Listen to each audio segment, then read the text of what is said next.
name is Jenna Tachterman, and today I will be talking to you about the history and application of playing soccer. So, for this first part of my presentation, I'm going to enlist the help of one of my audience members, and the question you're going to be asking yourself is, which sport are these balls used to play? So your options are racquetball, tennis, badminton, volleyball, and soccer. Would you be able to help me with that? Feel free to just move the blocks around if that's easiest for you.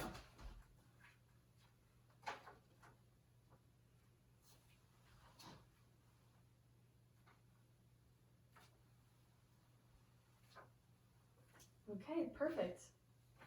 Thank you so much.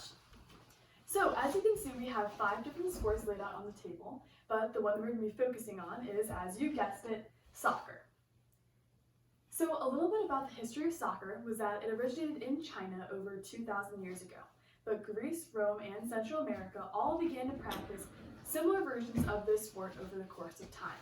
However, it was actually Britain that transformed this version of soccer into what we know it as today.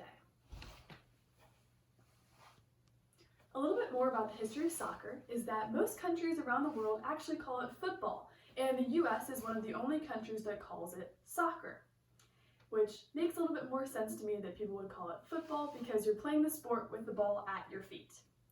Some of the first rules that were created were wearing proper uniforms, like jerseys that didn't have excess material that could be tugged on by opponents, that you were wearing proper cleats, and that, of course, you couldn't use your hands.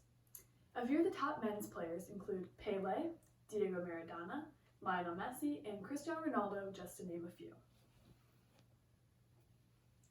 Moving on to my experience with team chemistry and travel, thankfully I have had my parents along with me for the majority of my games and tournaments. One of my biggest obstacles that I had to overcome was last summer, when half of our club team was new. Now, this may not sound like a big deal, but it is because we hadn't yet formed that cohesive bond on and off the field that most successful teams have. And because of this, we weren't expected to win State Cup. We weren't used to playing together. However, not only did we win State Cup, we also went on to win regionals in West Virginia, and the picture can be seen there. And then we even went on to nationals in Nashville, Tennessee, which was by far the farthest I have traveled for a soccer tournament.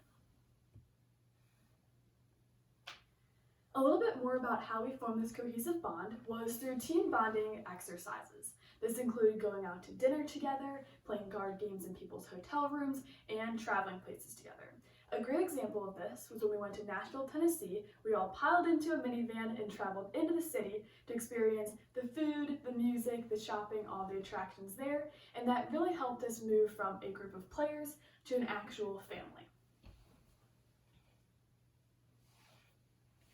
One of the most stressful aspects of playing a soccer game is the penalty kick, or the PK. And I just want to show a quick video clip of the women's national team in a PK shootout.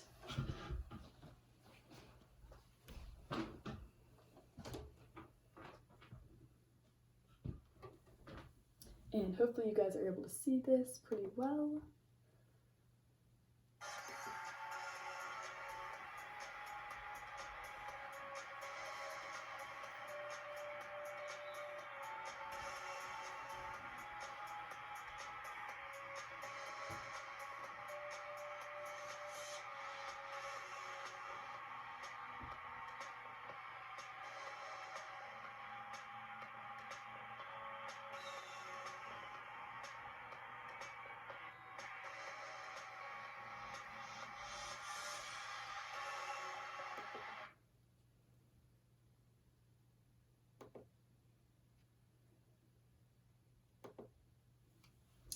Okay, so even though I have never had to play in front of thousands or tens of thousands of people, as this video showed, I have had a respective amount of stress when taking PKs on my own team.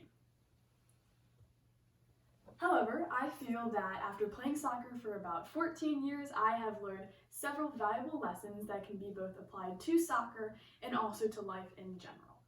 I have played pretty much every position there is, from goalie to defense to midfield to offense. And because of this, I have become a more versatile player, which means that I am comfortable and confident playing in several positions, even though I prefer defense. This is also translated into my real life because I am more open-minded and also would like to think of myself as calm during stressful situations.